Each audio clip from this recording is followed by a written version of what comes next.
Hello and welcome to Season 2 of Music Rewind, a podcast where we look to tell the stories behind our favorite albums. I'm your host, Steve Epley, and in each episode I will invite a guest on to tell us about their favorite music album, how they discovered it, and what makes it special to them. We now join our regularly scheduled program, already in progress. It's one of the good things about festivals of that nature, Lollapalooza, and I'm a big Bonnaroo fan, obviously, but to where like in one day I was able to see at Bonnaroo Snoop Dogg, Willie Nelson, Kenny Rogers, and Dave Matthews, like all on different stages, and catch them all, and it was just.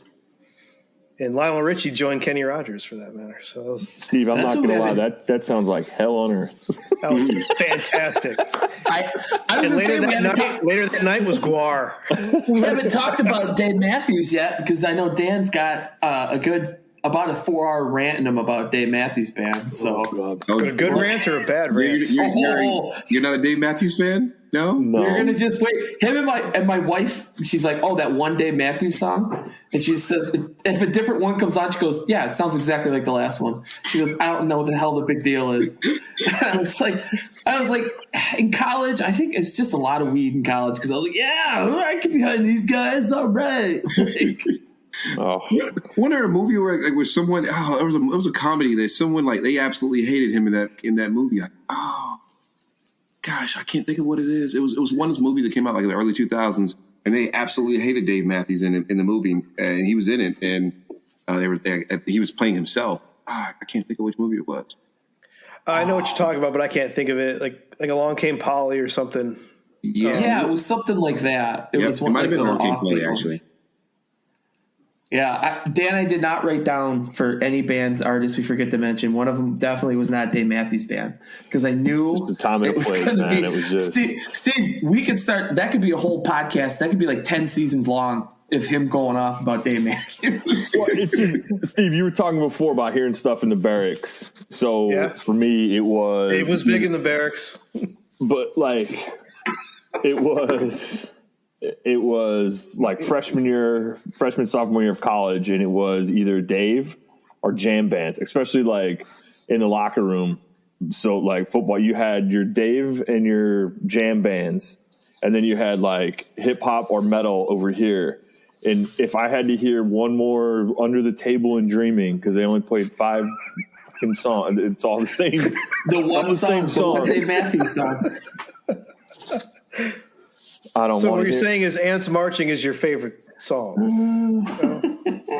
Let's edit this all out. I'll have the DMB guys off my. Let me say this. I thought the same thing about Dave Matthews. I did. Just kind of, he was a flash in the pan at the time to me. But then I heard the song "Crush" by him, and I loved it, which has that like jazzy lounge sort of feel to it. It's got the deep bass line, and it's a different song than the rest of them. And I believe that's on Under the Table and Dreaming in the 90s.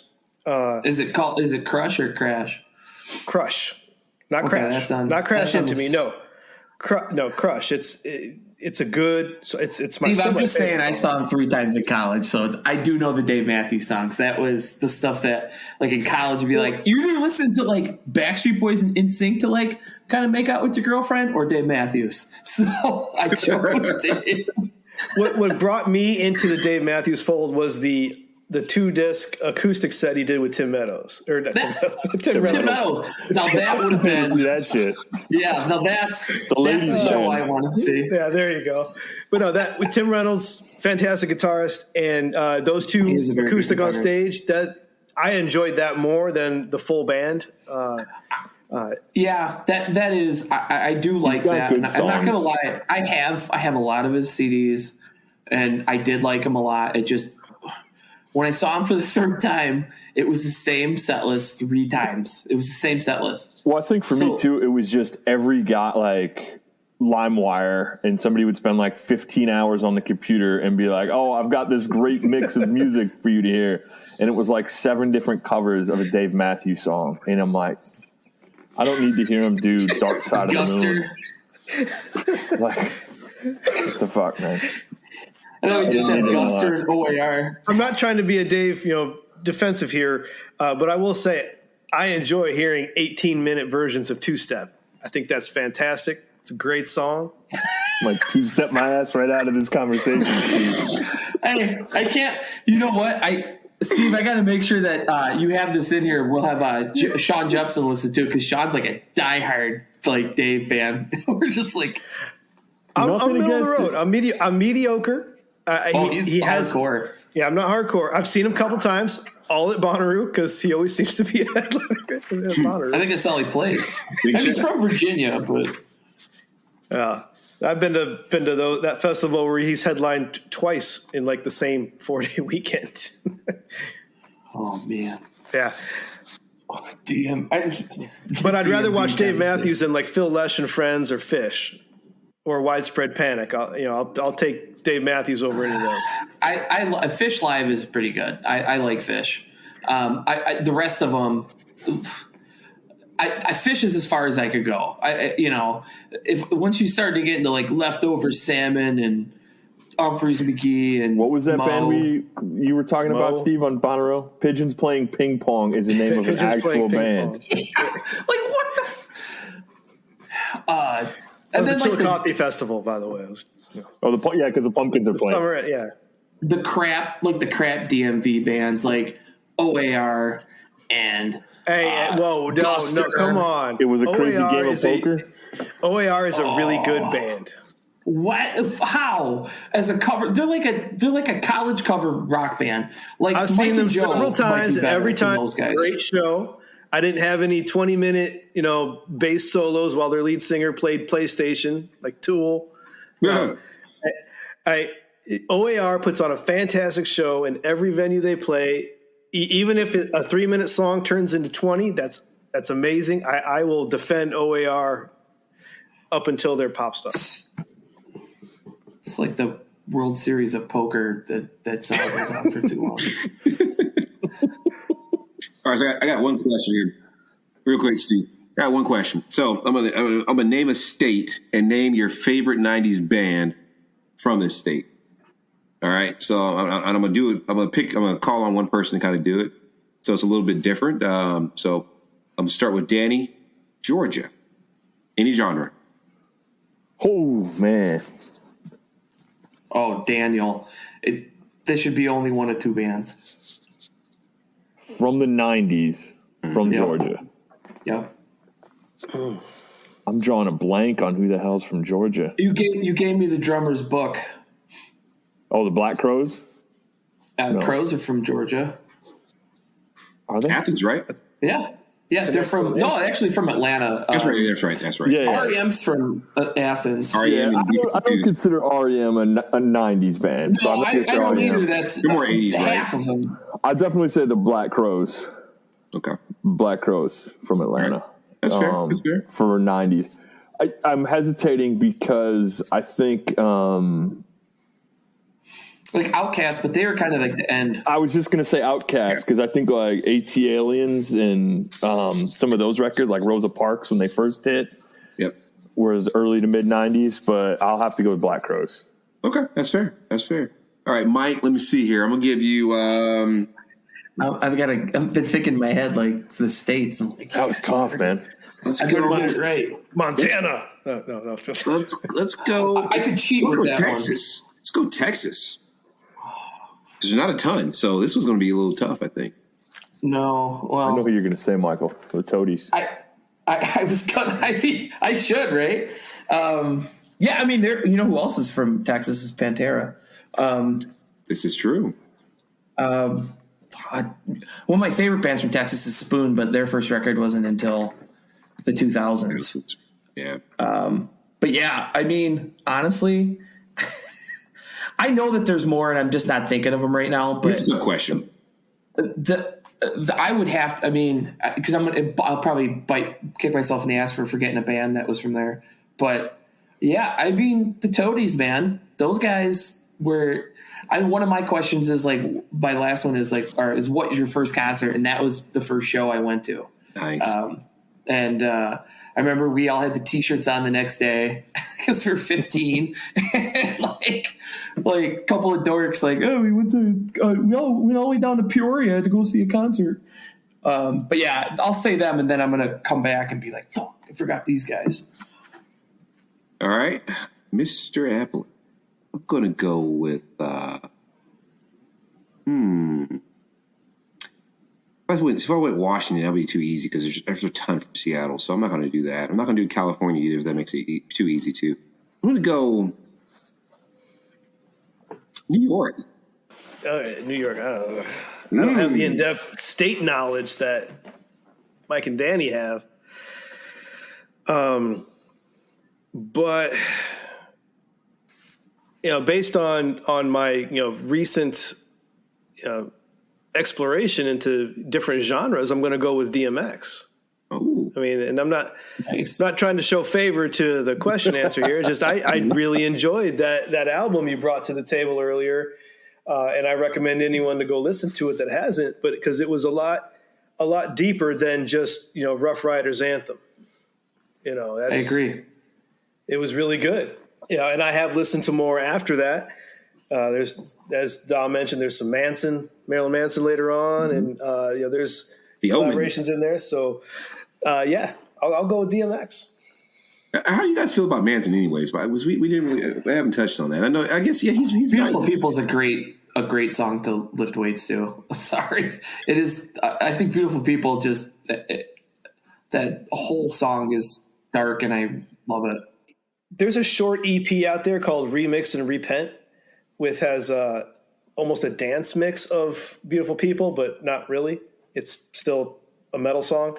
And there's Tourniquet on there. There's a couple others, but it's that like 6-track EP is better than, to me, any full album he's put out. It just because I always think about Kyle. Kyle loved him. Yeah, Kyle loved Marilyn Manson. But there's so much filler in all those albums. There'll be like 3 listenable tracks, and then the rest is just shit. Mm-hmm. And that's my opinion. And the listenable tracks are good. I enjoy Beautiful People. I enjoy Sweet Dreams and others. The Dope Show was terrible, but Beautiful People, Antichrist Superstar. That's the name of the album. There are some great tracks on there, but there's just so much filler, so much of the shock rock. I'm trying to be weird rather than just make a good album. Turns out he is kind of weird, to say the least. Are we surprised that he was like a bad guy, though? I mean, no. No. What did we expect? No. Like, I heard he went to church every Sunday and helped old ladies across the street. Yeah, look at Alice Cooper. I mean, the guy's like a high handicap golfer and the nicest dude you could meet. Christian now, yeah. My uncle golfed with him in Arizona when he lived there. Oh yeah. Oh, wow. Yeah. Well, good. Yeah. I just want to throw a little curveball out there because, I was thinking about it, from, obviously artists come from all over the world and all over the country. And, I was like, let me throw this one out there, see if I can shock you guys. Danny, you got a little quiet on the Marilyn Manson one. No love for Manson? No, I never really got into him. I do the Beautiful People. I do like that song a lot. Yeah. To me, it was all like the Ozfest, all those types of band like that. I just never got into a lot of that stuff. Yeah. I don't know why. I went sort of more mainstream rock, and then kind of dug deep into some older bands around that time and stuff. It just wasn't, to me, like I know what he was trying to do and I liked what he was trying to do, but I could find that what I liked better was like the harder stuff from metal, like Slayer, what those guys were doing. And then, you had the Pantera stuff, the 90s stuff. So to me, that was more interesting than the sort of the shock rock of what he was trying to do. And it just never really, I just didn't like it, to be honest with you. It wasn't interesting to me at all, what he was doing. And that was just my personal preference. Yeah. I think to me, the theatrics were there to try to overshadow the lack of musical, talent, I guess. Yeah, it was pretty. The music itself is very simple. Like it's almost like punkish, like because it's so like a couple chords. Really, I mean, it's not. Yeah, I like I said, like Beautiful People. I can rock that. I get behind that and a couple other jams, but I just remember there were some people in high school that like always had the Marilyn Manson shirts on, and like you're like, okay, and you have to have more clothes than this because I think to me too, what was kind of, because it was, was it metal? Was it sort of the industrial stuff? And to me, like a lot of what we were talking about 9 Inch Nails before, a lot of what Trent was doing at the time was so much more interesting to me, like the Downward Spiral, obviously, but the record before that, like Pretty Hate Machine and that side of stuff. So to me, the music for Manson didn't have that same gravity as sort of like what those guys, what like Trent was doing and some of those other bands. So it just didn't click with me. Their first couple records? I don't know much about them, to be honest with you. I thought he might have, and like I read something that when they were making the one with Beautiful People, that even Trent Reznor was like, "All right, you guys are just doing like way too much drugs. Like it's time to like pump the brakes here, guys." Like, did we? I don't know. I can't remember where I read that from, but did we ever ask the question like your guilty pleasure song? Was that asked? We have not got there yet. No. Well, I want to ask a question though. So this is one of my first ones. What's your favorite song that was a cover, or one that you didn't realize was a cover? I can answer that. Go for it real quick. I had no idea who Patti Smith was when I was a kid, and but the 10,000 Maniacs, Because the Night on their Unplugged. Oh, that's a good song. Yeah, was, to me, to this day, I was like, man, it's so like I can still remember seeing it as like a kid, like coming on, and it was just like a beautiful like arrangement and everything they did. Natalie with it. Merchant, right? Yeah, Natalie Merchant, yeah. And it was just, and then like to this day, I'm like, and I know Patti Smith wrote the song. She's a great songwriter, but I don't know. That to me is just the better version in my mind. Yeah, that's a great track. I've got that one. I downloaded it specifically because I remember that was such a good song. For me, I put The Man That Sold the World, Nirvana. I did not know that was a cover. I wasn't deep into Bowie's catalog at the time. I just knew that was a damn good song. Yeah, I didn't know it either, honestly. And then we listened. Then because my parents were not big Bowie people, so I got into Bowie like later than Usually you get so much stuff that your parents play, and they just didn't like my mom and my dad, which is going to sound crazy. They do not like David Bowie, and they do not like Tom Petty, which. My dad loves the Traveling Wilburys, but Tom Petty was like the main Wilbury. Full Fever is like Wilbury's Volume 2, the mystery volume. I mean, I agree.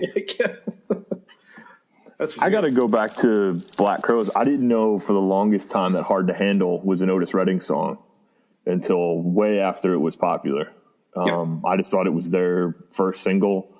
And we had Otis Redding's Greatest Hits in our house, but it didn't have that song on it. And that was really all I knew about Otis Redding.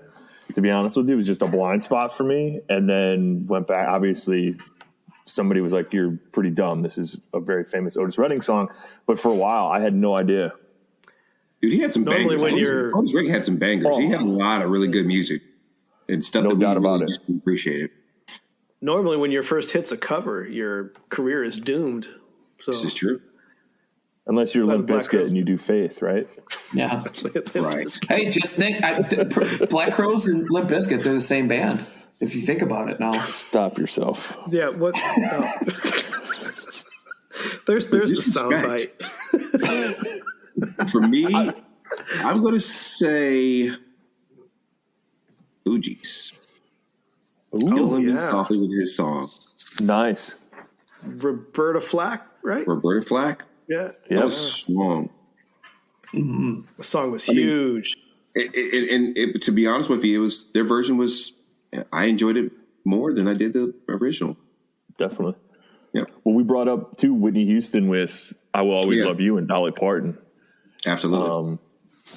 Another one for me too is "Nothing Compares to You," Sinead O'Connor. I didn't realize that Prince had written it and had given it to another band to record before, and then she came out with her version of it. So I did not know that was a cover. I didn't know it was recorded. Yeah, it was.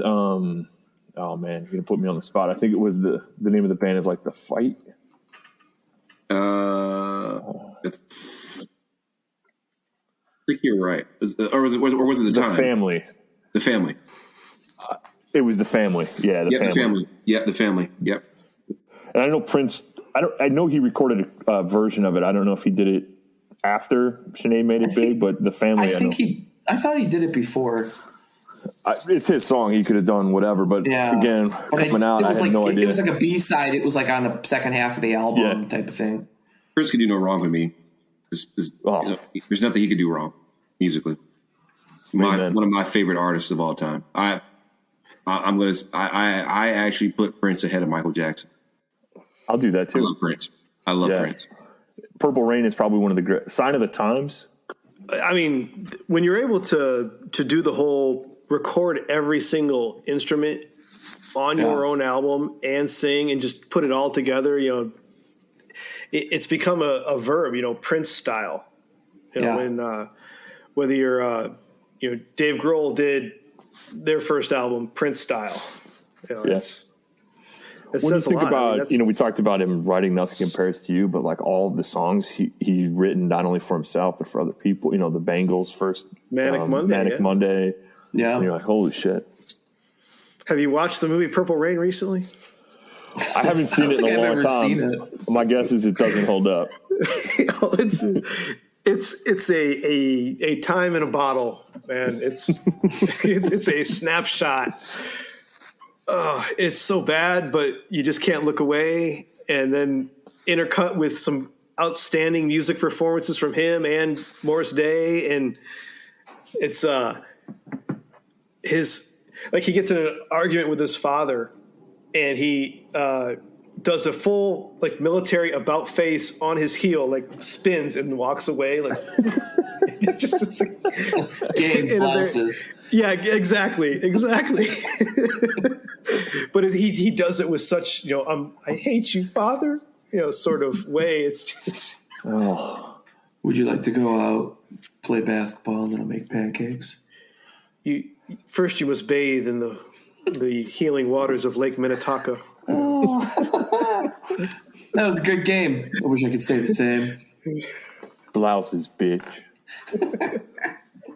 Then he made his pancakes. I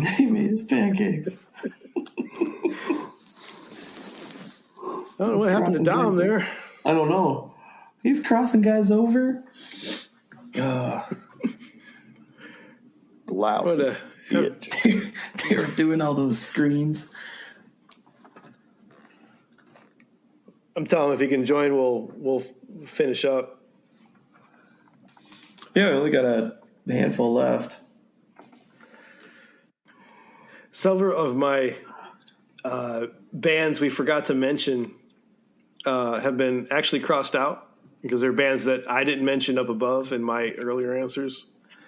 Actually, Ace of Base. That's the only one that wasn't touched on. I saw the sun. I'm looking at my list, and they're very indie. There's so I know when I listen to this, there's so many bands that I didn't mention that I wanted to. I mean, just thinking about if I take myself back to the garage. I mean, there's just like a stack of CDs in Hank's garage that first went in there would play something, and then it was really kind of a free for all. Whoever wanted to put a CD on, but it was always something different next time around. Whether you got the Ozman Cometh was a mainstay there. Ozzy put out that greatest hits in sometime in 97 or so, but on there you had those great backtracks that had Zakk Wylde or Jake E. Lee and Randy Rhoads playing guitar on them, and they were just like, what the hell is this? This is great. this isn't War Pigs only. You know, this is Ozzy's solo and stuff that we never heard before. Yeah. Yeah. Belle Biv DeVoe. Never mentioned that. Yeah. Well, yeah. I guess we could like In Vogue. I have In Vogue written down as a guilty pleasure, right there. I don't know. Yeah, I like that song. I don't have anything down for they had a guilty lot of pleasure good because I'm like, songs. I like these good songs. Yeah. Well, I guess it would be like, to me, it'd be like Britney and Christina. Like, to me, like they were like not like when they first came out and every song got played to death. Like they annoyed the crap out of me. But now I'm like, yeah, I can, get behind, Salt and Pepper and like In Vogue or Salt and like, Pepper, dude. Don't put them in the same category as Britney. Just kind of like one hit wonder, not one hit wonders, but like stuff I didn't listen to, like super poppy stuff. Yeah. Like that's as poppy, like to me. I listened to a lot of the poppy stuff in the early 90s at LAD, before high school, before my horizons were broadened. I had Vanilla Ice, I had Snow, I had the Boyz II Men albums. I had all that shitty shit, and it wasn't until high school where I'd start to learn more about good rock music. Yeah. I think if we just start naming stuff from like the Y dances or the Peru Washington Exactly. dances, we could, the dance that alone. Mr. Big, Just to be the next to or Damn Yankees when Ted Nugent deflects the bullet with his guitar.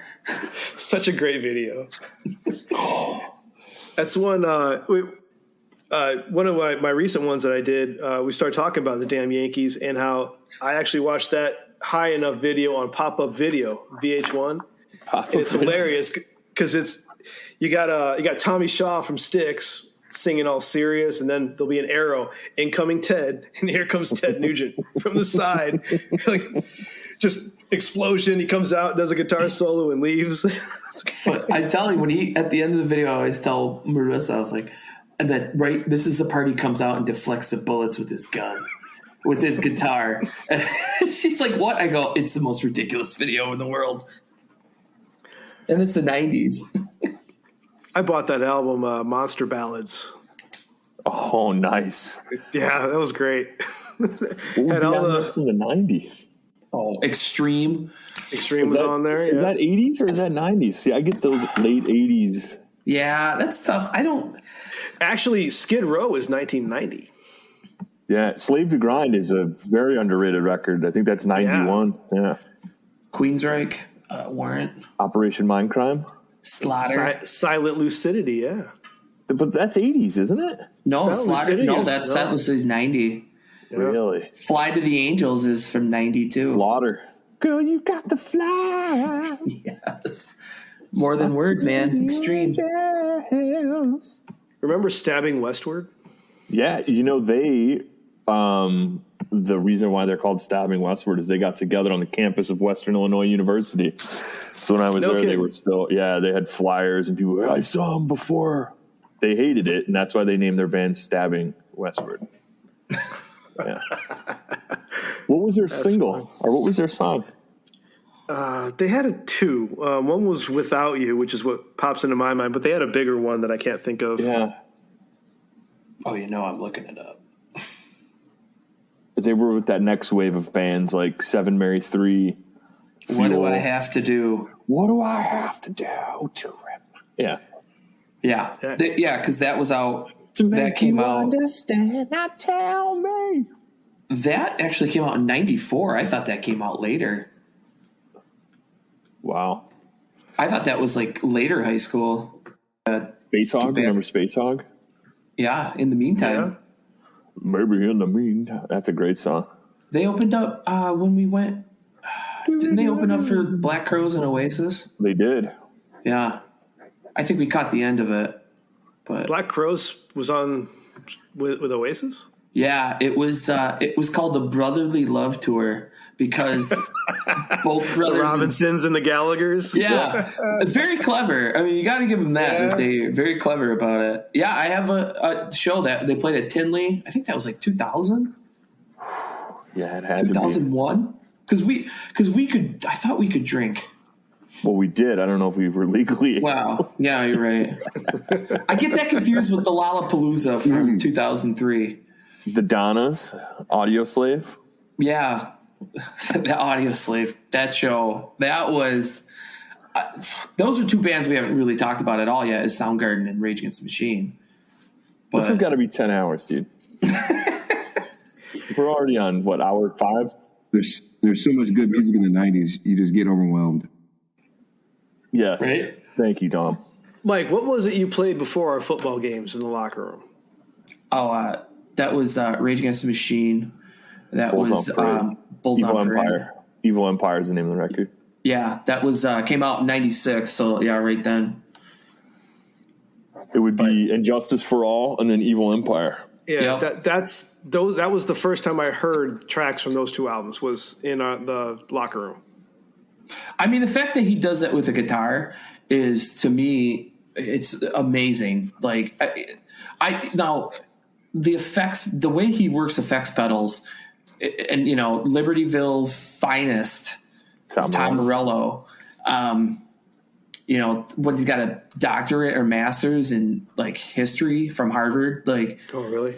so this guy, I mean, when you say like you want to argue a guy about like politics or history, it's not a guy you want to go up against for sure. I mean, but the way he could manipulate that guitar to make it sound like a turntable was amazing to me. I mean, that is definitely, I know they're on tour this year. I mean, I really want to try to get to see at least one of the shows in the Midwest for sure, because I've never seen them, and just I'd love to. I guess I saw Audio Slave. It was Rage without Zach, Exactly. but just phenomenal. So is musicians. Rage touring again then? Yeah, No, they're I think they got 2 shows in Chicago and then one up in Alpine. Okay. Yeah, but when you talk about cornerstone records of the 90s, the self-titled and then Evil Empire, Yeah, just like sledgehammers. I didn't realize they had one before Evil Empire.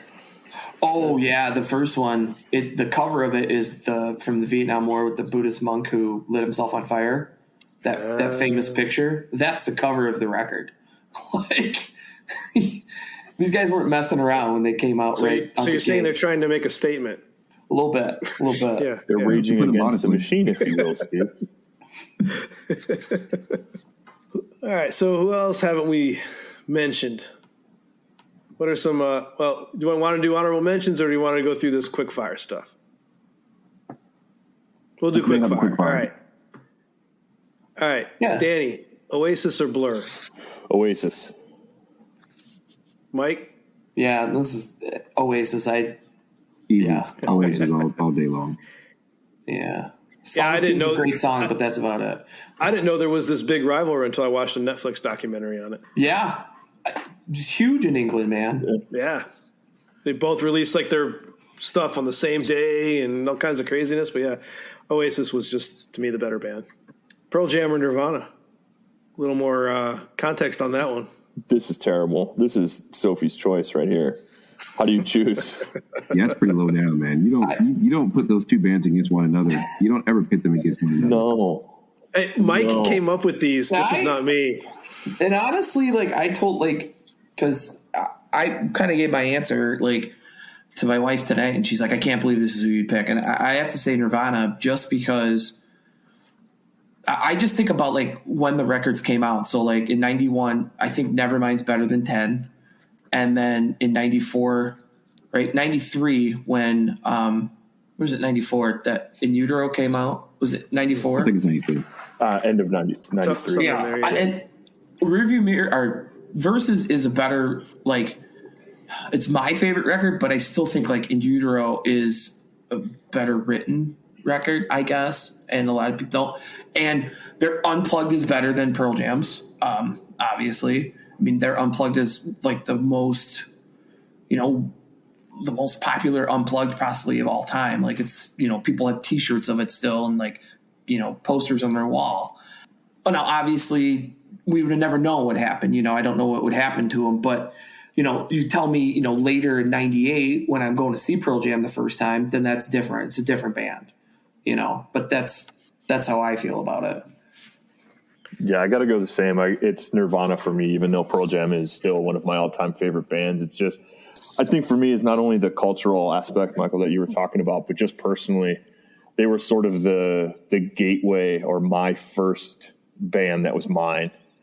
That wasn't coming from like my parents' record collection or, a cousin's, older friends or cousins saying, oh, you should listen to this. It was sort of that first band that, and even being young, when Nirvana hit, 10, 11 years old, but it was sort of it was my quote unquote band. And it led me down the gateway of, finding bands or embracing bands like Pearl Jam and all the other 90s sort of alternative stuff. And then just from just putting the two together, it's like Michael, like you said, you don't know what happened if Cobain lives and there's bad records, but I'll go with the two releases from the 90s, just Nevermind and In Utero are just, to me, are head and shoulders above anything that Pearl Jam put out at that time or any time, just from a songwriting perspective. And I think that's just a testament to Cobain's genius as a songwriter. I think it's a testament to those three guys, is their chemistry together. And I say that as a diehard Pearl Jam fan. So, but yeah, to me, it's Nirvana. Yeah, I think I mentioned that in my podcast with Steve. It's the same thing. It was definitely like our band. Like, it was our time for music. That wasn't our parents, for sure. You could even say that about like Dr. Dre and The Chronic, really. I mean, what about you, Dom? All right. So I equate this discussion, although I think Mike's question was, super disrespectful to the Pearl Jam, because, it's just. I've seen him 20 times. No, but you put him up against like when you think of alternative music, you think of Nirvana, it's like synonymous, right? But I'll say this. Right. I equate this discussion to where hip hop heads will say, well, who's the best rapper alive, or who's the best rapper, right? And people say Biggie, some people say Tupac, and then there's a contingency also says Jay-Z, right? And when you look over the career of Jay-Z and the career of Pearl Jam, it's synonymous, right? They've had the longevity, they've been relevant for multiple decades, and great quality music, great music, period. So you kind of have it there. But then there's like with Nirvana, you have that Biggie and Tupac effect, right? Like, what if, there's no, Cobain death? What if the band stays together and there, ultimately is no, I can't think of the band Dave started after. Foo Fighters. There you go. I should know that because he just got inducted to the Rock and Roll Hall of Fame last year. So shame on me. But nonetheless, so I will go Nirvana. I will say Nirvana just because of the what if aspect of it. I think for the 90s, especially that first half, if not, heading into that second half, latter half, for sure, they dominated, the music genre in its entirety. I think Pearl Jam gave you some good music in there, as well. But I think when you compare the albums, kind of like when Mike shared, album from album, record writing for record, writing for writing, you have to get that nod to Nirvana. And then there's that, I guess the kind of like the what if that kind of sits in the back of your mind and makes you think, well, if they would have been able to, if they would have made it through the 90s, they probably would have continued to give us that high quality. So I'll go Nirvana. It was a long answer, but that's mine. That's what I'm sticking to. I'm going to go against the grain and go Pearl Jam. And the reason being, and again, it's not fair because obviously the band ended for obvious reasons so early. But I just think musically and vocally, I prefer Pearl Jam better. I like the guitar playing in Pearl Jam, and I like Eddie Vedder's vocals, which is a weird statement for me to say, honestly, now that I think about it, because sometimes I can't understand what he's saying. But that's here or there. I just whether it's down the road, you've got Ledbetter and Last Kiss and other types of songs that are not kind of what you're expecting from them. But I like listening to Pearl Jam more, then I like listening to Nirvana. I mean, that's what it boils down to for me. And I just have to put this on the record. This is like picking your favorite child. This is just a ridiculous pairing. There shouldn't even be a debate. If you think about it, it's kind of like who's your favorite sprinter versus who's your favorite like marathon runner, because Pearl Jam to me is like, okay, they can't beat Nirvana in a sprint, but Nirvana's not gonna, they'll be done by the fourth, fifth mile. So because they have the longer career, they have more albums. It's not fair at all. They'll give you a 5K. They'll give you a 5K, whereas Pearl Jam's they're going the whole 26.2. Absolutely. I agree. That's a good what's crazy about it too, though, is there's, you have bands and I think this is kind of a weird way to look at it. I'll give myself that, but Pearl Jam, you can kind of see their influences, right? They're classic rock based, they're blues based. There's bands that have sounded like them since.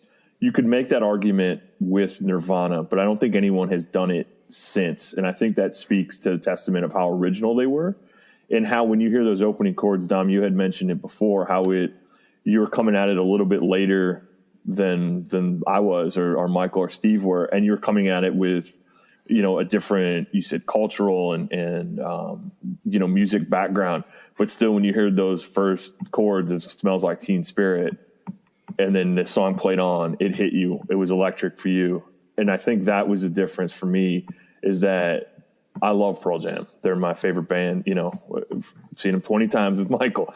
But there's just something about the magic of those three guys and of Kurt and his songwriting, I think that can't be surpassed. And I think it's arguing Mantle versus Ruth or, whatever, Jordan versus Kobe or James or whatever.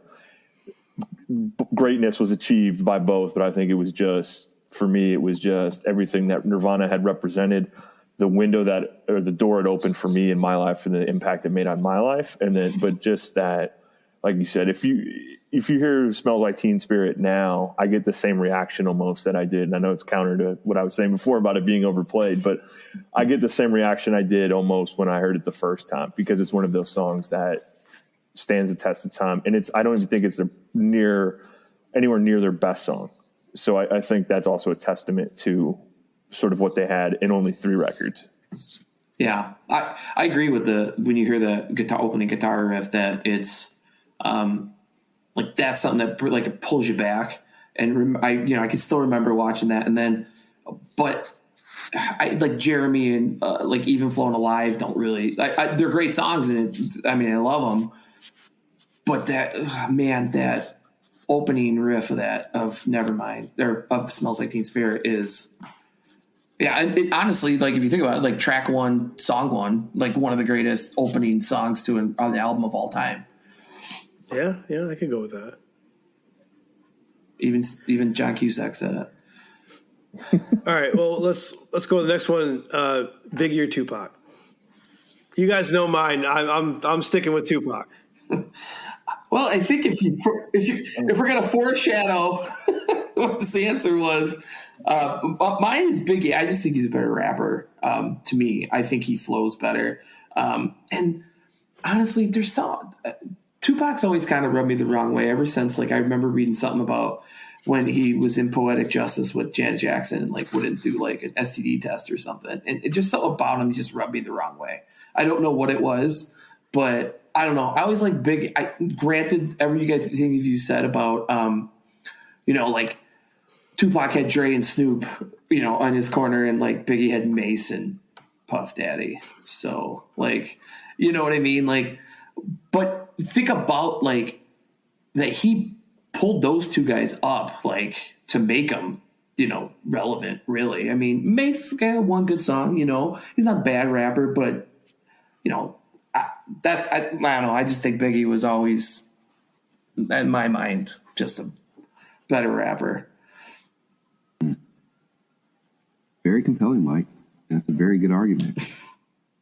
I have to say, and I grew up a Tupac fan, and I love Tupac. I think Biggie was the more talented artist, I kind of look at like Shaq. Like if you think about NBA basketball, you think about the best center of all time, right? A lot of people say, you have Wilt, you have Shaq, and you have Kareem. Kareem obviously has the accolades and a lot of the stats. So is Wilt as well. But Wilt played in the the generation and era where he was just so dominant, no one else could compete with him. But then you have Shaq, who was like really the most dominant basketball player we probably ever seen, but he was lazy. And I kind of equate Biggie to like that same, and not saying Biggie was lazy, but his body of work was so much more limited. But I do think he was definitely eons more talented than Tupac. I think Tupac was a superb songwriter, and obviously he worked on his craft and honed his craft. The guy died, and it was new music was coming from him like 10 to 15 years after he died, which is amazing. It just tells you how hard the guy really worked. But pure rapping ability, I say Biggie was more talented. Yeah, I gotta agree with that. I think it's Biggie for me. Just what you guys hit on, the flow. I like the way he flows. His rhymes, like, to me, when I think of both of them, like, I love Tupac and his raps are fantastic, but ultimately for me, I hear the beats and the music more. For me, with Tupac songs, and it's the opposite with Biggie. I know the beats and stuff, but to me, I like it more for how he's flowing and sort of what he's rapping about. So yeah, for me, it's Biggie. But that's a tough choice. Which child do you love more? Listen, who put these questions together? Thanks, on, Mike. The real question is, why did Dom leave out Luke Longley in the best centers of all time? Wait, the Bulls had a center? I didn't know there was a center on that team. That Will Purdue? Yeah, Horace Grant. Bill Cartwright, come on. Michael never played with off center. Jack Haley? All right. Next one is, what's your 90s guilty pleasure? And this whole question is, what's something that's going to be in your playlist that you probably won't, normally mention to all your friends? I'm shameless. I'll mention it all. I don't care. You mean Garth Brooks shameless? Oh, Jesus. I don't know if this is really, I guess at the time it was a guilty pleasure. I don't think it's so much of a guilty pleasure now, but I definitely wasn't advertising. But when Waterfalls not Waterfalls, but when No Scrubs came out from TLC, I had the cassette single. I would switch that out with like Injustice for All and and some stuff. I love that song. No Scrubs is my guilty pleasure, man. I like TLC. Yeah, I think a lot of my guilty pleasure stuff was stuff that like we weren't supposed to listen to because we liked rock music and like hardcore rap. So like anytime like a pop song that was like interesting, or honestly, it was probably going to be something I'd bring up for an artist for later was, but like as a guy who's supposed to just like Pearl Jam and Radiohead, I just watched her documentary last night on about Alanis Morissette, and honestly, Jagged Little Pill is a great record. And I just saw her in concert doing the Jagged Little Pill tour. I mean, like for a guy who's just supposed to like meathead rock, I guess not meathead rock, but like rock. Her stuff is, I mean, she's a hell of a songwriter. Like really, that those first two records in the States were pretty well written. Not her Debbie Gibson stuff that like when she was in Canada. Jagged Little Pill is a great record, but it wasn't like hip, like to be a guy in the 90s to say you liked like women, like artists. And that was like, I think the way they pushed music back then. It was like, all right, well, you're not supposed to listen to like a woman singer or something dumb like that. But that's kind of what I just, my guilty was singing along to No Scrubs as a 16, 17-year-old who didn't have lunch money. And they're three women talking about living at home with your mama and not having bus fare. And I'm like, yeah, I don't have that. But I'm singing along with you. I feel your lady's pain. For me, It's a single that I still listen to because I love the song, but it's a duet with Elton John and George Michael. Don't Let the Sun Go Down on Me. Nice. Elton John, listened to a ton of his stuff. Saw him in concert, great. George Michael, not so much. Not really a guy I followed in the 80s, whatever. But their version of that song, fantastic. Those two guys belted out, really good. Interesting. I just keep checking. I can see my living room from this other room, and I must have said Nirvana Unplugged too loud because now my wife is watching Nirvana Unplugged. I can hear her, like she's got it cranked too. I can hear like we're at Come As You Are, so she's only a couple songs into the thing, but. Dom, you got a guilty pleasure over there? I do. So, and I think I shared with you, Steve, that, obviously I was an Army brat. So I grew up a little bit everywhere. So I lived in Anchorage, Alaska from 92 to 95, just shy of 96. No hip hop stations up there on the radio. So we had to listen to pop stations. So that's when I really got so really well versed in pop music, pop and, rock, alternative, the whole nine. Ace of Base. Ace of Base was it's my guilty pleasure. All That You Want. Absolutely love that song. It's another baby. It's terrible. It's cheesy. It's lame as hell, but I love the freaking song. Valley Pool music.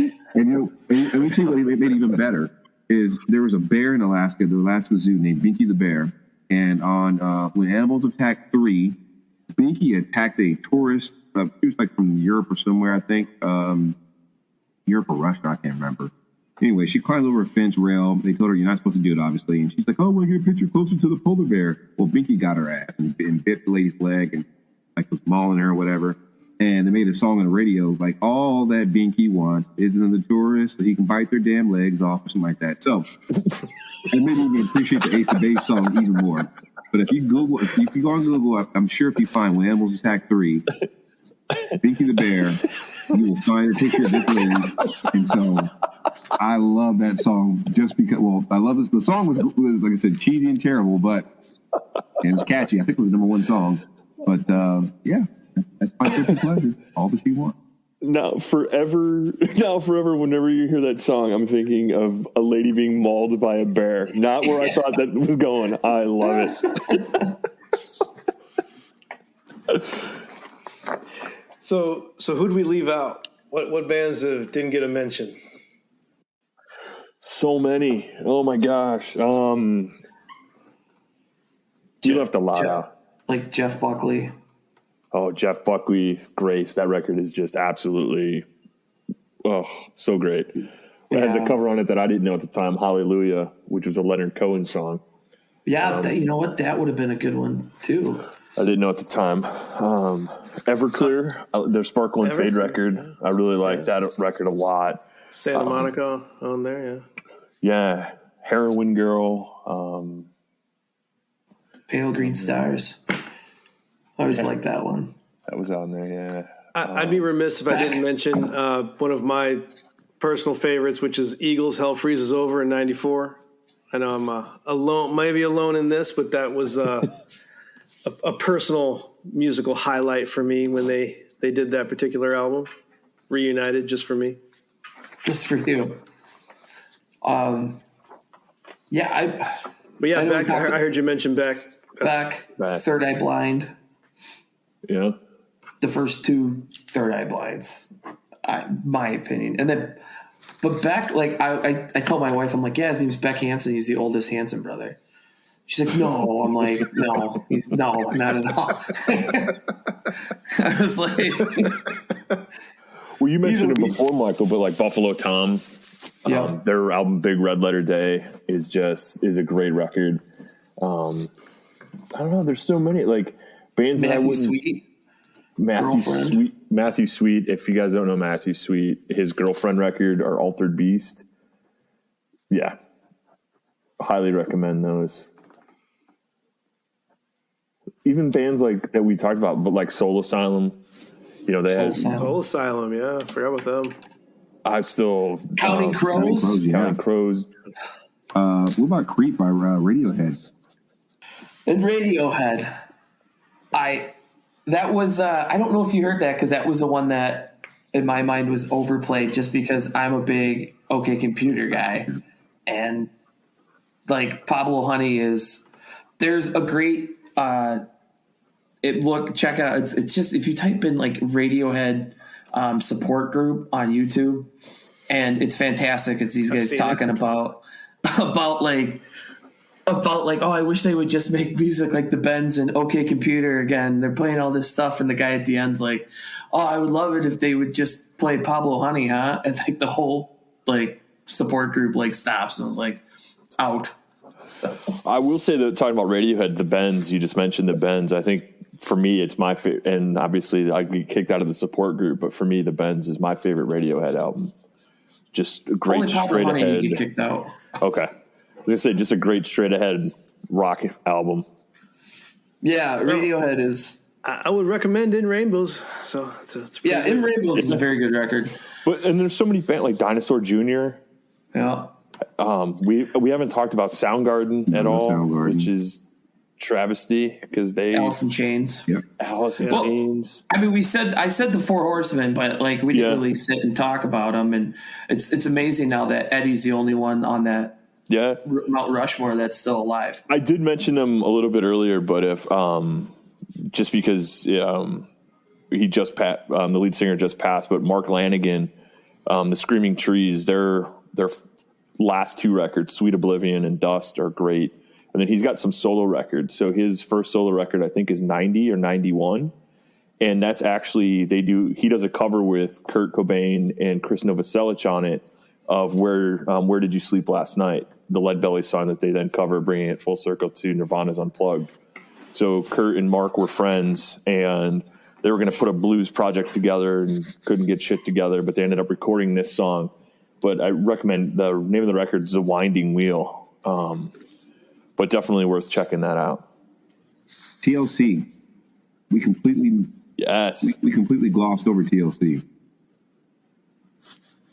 I tried with No Scrubs, Dom. Oh, I missed that one. Yeah, it was his guilty pleasure. But just everything, TLC ran the 90s, and they had a very strong run. Very strong run. It was just unfortunate they weren't getting paid at all. I mean, they probably could have gave us a lot more better music had they been, making a little more cash. So I'm looking at the top 10s by year, the Hot 100 Billboard list, which has very, very little rock on here. It's like there's probably very little stuff that we would. Yeah, I mean, in 91, EMS Unbelievable made the number 6, and in 92, you've got Under the Bridge from Red Hot Chili Peppers. We didn't even talk about Blood Sugar Sex Magic. No, we didn't. But I want to point out, though, that in 94, Ace of Base had 3 of the top 10s. Dom, Ace of Base didn't mess around. We got to listen to Dom more, you guys. Dom, I'm looking forward to your Ace of Base episode coming up later in season 2. I will make it happen. TLC had 2 in 95 with Creep and Waterfalls.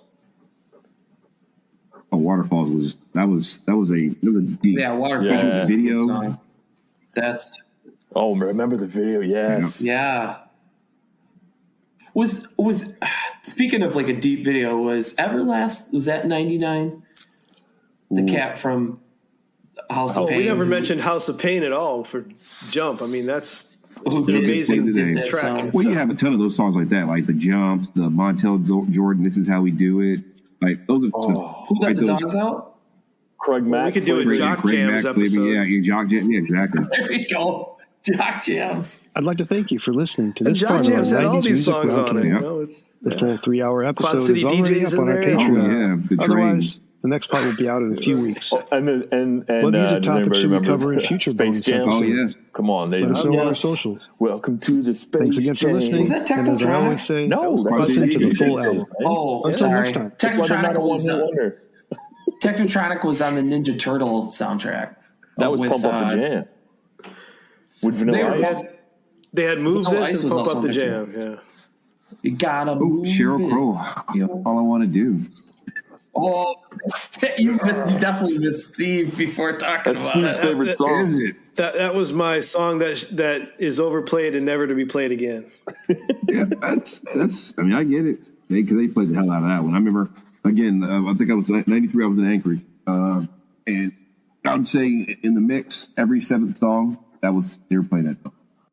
Probably there's a lot of Jewel. It's Fiona Apple. Jewel, yeah, they were huge. Criminal.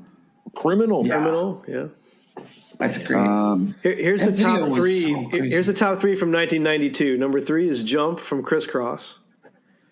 Number 2 is Baby Got Back, Sir Mix-a-Lot. Seattle. See, we're bringing it all back to Seattle. Yeah, Seattle. Number right there. 1 is End of the Road, Boyz II Men. Oh yeah. We didn't even talk about Motown Philly. No, not at all. ABC, BVD, the East Coast family. Never missed a beat. 92 did have Color Me Bad in the top 10, though. That's good. Speaking of Seattle and Sir Mix-a-Lot, because Sir Mix-a-Lot used to tour or play with these guys, the Presidents of the United States of America. Oh, yeah. Lump and Peaches. That's a great album. Peaches. That one album is really good. And they played like the Famous on 2-string there. bass and the 3-string guitar. Oh, man. They were goofy but fun. We haven't talked like live. Oh, yeah. Yeah. Was that Nicky Hitterman's brother was the lead singer? Yeah. Cole, I think. Season 2 of Music Rewind has a live Throwing Copper episode. It's a good one. We talk about that album up and down. Do you talk about like they're the reason that like people blame like Pearl Jam for Creed, but it's really live is the issue? Because he has that holier than thou like. There was definitely a lot more complex. spirituality than I expected in that album. But what's funny is when you look at the videos for live, the first one, not throwing the drama, but selling the drama. That's it. They look like Pearl Jam in the video. Lead singer's got long hair. He's got like a little Eddie Vedder hat. They got flannel. Before he shaved the head and left the rat tail. And then in I Alone, he's got the rat tail with the shaved head, completely different look. But that first video, they are trying to make them look like Pearl Jam. Oh, yeah. Standing alone while in a forest looking all solemn while singing their lyrics. They're trying to make them look it. We've talked, but then, again, like Primus, they had the Pork Soda record, My Name is Mud. Yep. Hey, without them, you don't have South Park's theme song. This is true. You know? I did find a list that listed like the top 50 Rolling Stones top 50 songs of the 90s. What do you got? Oh, obviously we know it landed at number 1. Like we all had to get. Smells Like. Exactly. Oops, Baby, One More So Time. what do you think finished up number 2? I would say Oops, Baby, One More Time. Okay, strong one. Mike, what you got? Excuse me, Danny, what you got? Is it by quality or by just like sales? That's a good question. I don't know they don't list what the criteria is. It's Rolling Stone, Rolling Stone. you said? I'm assuming popularity is going to probably be in there. So I would say something by the Backstreet Boys. Oh, okay, pretty close. Maybe. What's that Mariah Carey Boyz II Men song that they did together? Oh, yeah, it's a good song too. What are you talking about? I guess that's not Jackson. That was a Jackson 5 song. You have the remake. No, that was from One Sweet Day. That's it. Yeah, which was a very good vocal song. But no, not Rolling Stones number 2. Blackstreet, No Diggity. Ooh. Whoa. I like the way you work it. That's it. Who'd have thought? Wow. Did we like Genuine? No love for Genuine. Pony didn't make the list. Pony? What about Rex in Effect? Oh, Rex is in effect, and I'm the wrecker. All these came up today on that playlist. It's so funny that we were talking about. What was the movie with what was the cop movie with Michael Keaton as like the police chief and all he spoke in was TLC lyrics? Oh, The Other Guys, right? Yes. Is that The Other Guys? yeah. That's such a subtle, hilarious joke that is made the movie for me. I think TLC is the theme of this episode, guys. No. TLC and Mariah Carey. Hey, I cannot speak highly enough about Mariah Carey's Unplugged. When she sings I'll Be There, it's beautiful. You're your one-man hype machine over there, buddy. I agree. But we were like coming into this thing. It's like, well, you know, we'll talk about NSYNC and the Backstreet Boys as a joke, and then it's like Mariah Carey and TLC. Tell me why. Ain't nothing but a Hearing it by heart. When I'm with you, when we both apart. I can feel the frosted tips in my I can feel the pain of frost in my hair and my skull. ain't no lie. Gotta love it. Just like my last roundtable, I'm going to steal the pitch moment for myself. You can help support Music Rewind by joining our Patreon. Patrons already have access to future episodes before they are publicly available. Finished episodes make their way up there as soon as I finish editing them and get them on there. Please take a moment to give us a rating and review on Apple Podcasts, Spotify, Podchaser, Good Pods, or wherever you are listening. And lastly, please feel free to check out our sister podcast, Cinema Decon, where we deconstruct and overthink the great classic movies of the 80s, 90s, and 2000s. Gentlemen, it has been a pleasure to talk to you about all things 90s music. Thank you for doing this. Thanks, Steve. Yeah, thanks, Dave. Appreciate it. It was a good time. Hey, don't worry. The podcast empire will continue, and eventually you get me and Danny roped into doing one. I think the name of your podcast should be Get Off My Lawn. No, please. Thanks for having us, Steve. Absolutely. This was fun. Absolutely. It was fun. Danny and Mike, it's a pleasure to meet you guys all. Meet the both of you, I should say, virtually. Hopefully, Yeah, nice to meet I you. have to say, I'm definitely impressed by your robust music knowledge. We had nothing else to do growing up. Now it'll be cool. Hopefully all four of us can get together sometime. Yeah, we'll figure something out.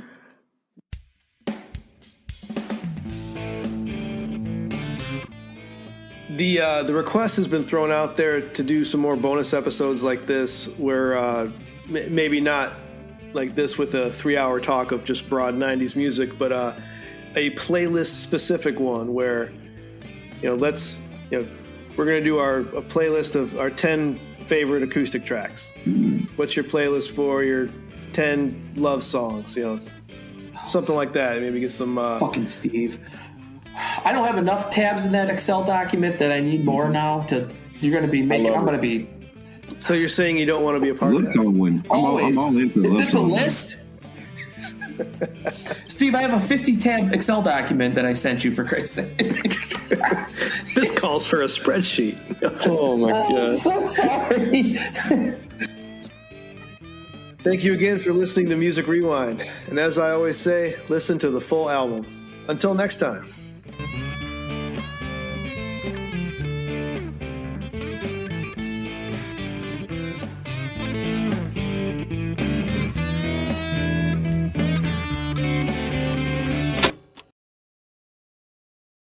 A podcast from the Sidereal Media Group. Back to you, anchors.